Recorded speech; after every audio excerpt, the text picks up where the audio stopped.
So narrative ownership it sounds very simple, and it is technically. It's this idea that for every university, I mean, Notre Dame, of course, but I think honestly, every university, big or small, has these pieces of information or these bits of narrative out there about them that most often live in the public consciousness in part.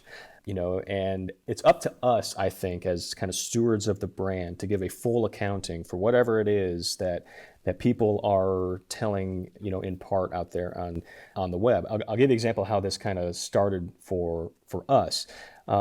There's this Twitter account, X account, sorry, called Yeah. Uber Facts. I don't even know if they're still around, but this was a while ago. We were looking through our mentions, and Uber Facts said, "Did you know that in the 1920s, a group of Notre Dame students broke up a KKK rally, Ku Klux Klan rally, and drove them out of South Bend?" And I saw that, and I said, well, that's our story to tell.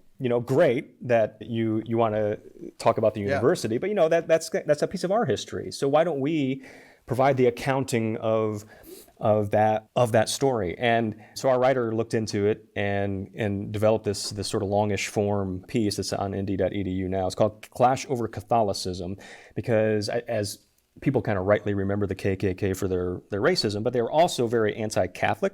And that was kind of the friction that our students at the time saw coming to South Bend. The Klan was very big in Indiana in the 1920s. And they were having a rally in South Bend. And long story short, our students, it was an all-boys school at the time, Notre Dame was, and as boys tend to do, they get themselves maybe a little worked up. And so they went downtown, and long story short, a fight breaks out. There's fisticuffs. And our students kind of roughed up the Klan members, even ripped like robes and hats off of some of them to keep as trophies. So it was this kind of weird piece of Notre Dame history.